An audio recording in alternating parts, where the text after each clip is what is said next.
Shalom. This is Master Trescott again, representing Shihequan Kung Fu.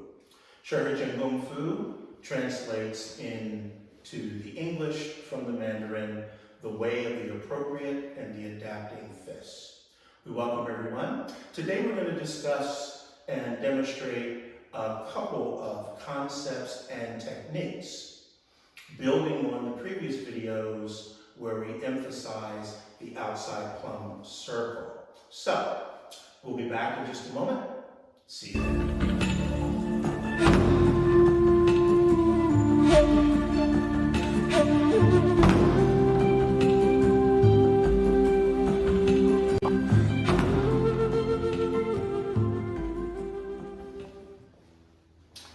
Welcome again. Today we're going to start off with understanding how Shihequan is organized. We have many sayings. One of our sayings gives an overview of the technical side of our art. It goes like this. Wing Chun is our foundation, White Crane the basic, Shaolin the art, and Tai Chi Chuan is the goal. When we start with the Wing Chun as our foundation, we start with the Silum Dao. Now when we look at the Silum Dao, in its opening, we see what is called the small idea form, the double tan and the quan sao. However, I would like to introduce the concept that I share with my students, and that is little technique, big idea. This double tan sao is revealing a whole lot.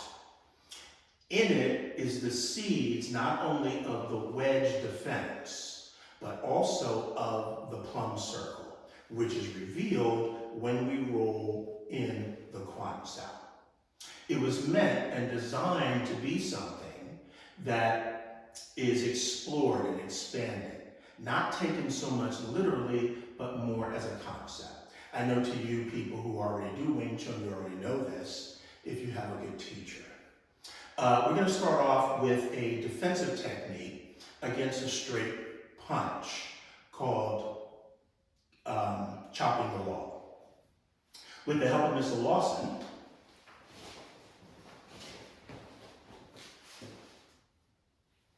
and southpaw attack.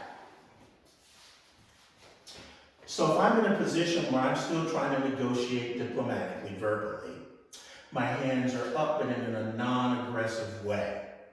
He's going to come with a straight thrust towards my face, and we'll say he comes with his right hand. The first thing I'm going to do is to gain an angle of advantage. I'm not going to go straight at him at a 6-12 angle. We do practice that angle, but we prefer an outside angle of advantage, what we call an L step. So, his jab comes to my face, and he gets hit. Let's slow that down a little bit so you understand. As he comes, there's my plum circle while my feet are in transition. From here, the weight of my body adds to the power into where he's at. From here, a follow-up. From here, a follow-up into an arm bar. So, once again, he comes with his jab to the face.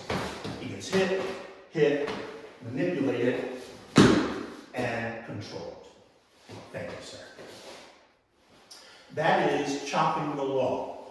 Now, chopping the log in the classical, which is where it comes from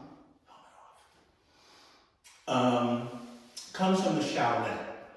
We modify it using the principles that are outlined in the 4 major styles. Wing Chun, White Crane, Shaolin, and Tai Chi, with a healthy dose of Xingyi involved as well.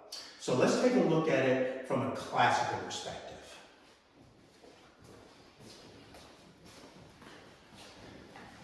With the help of Mr. Lawson, starting from a relaxed posture,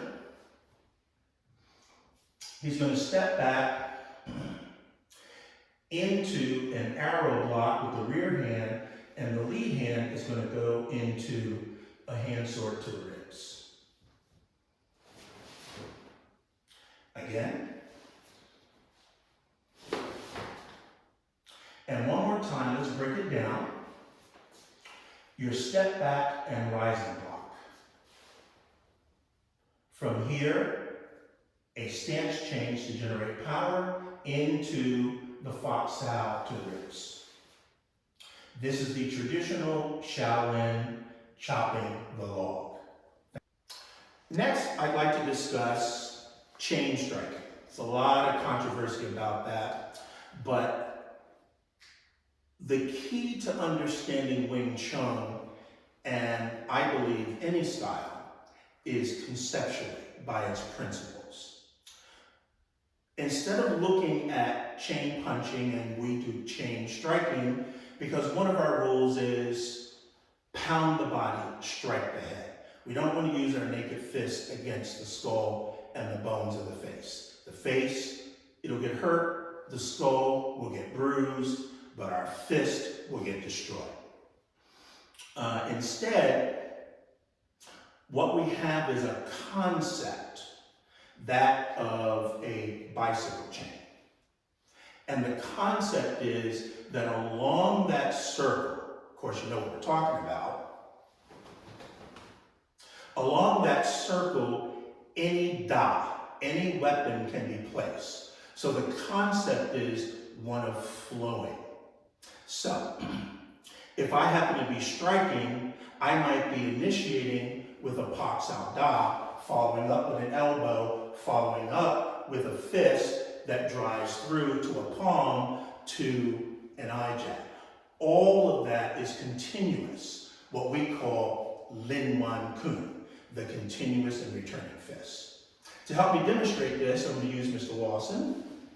I'm going to demonstrate something called single rafter.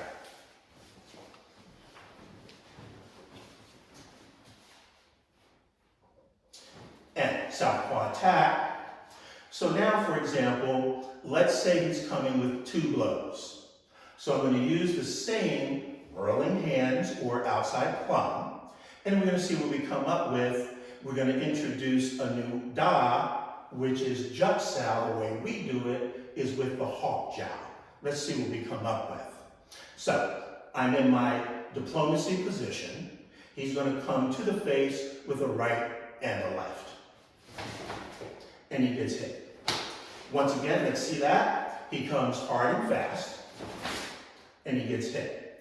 Now from here, my follow-up, all on a continuum that continues hitting him as we dispense.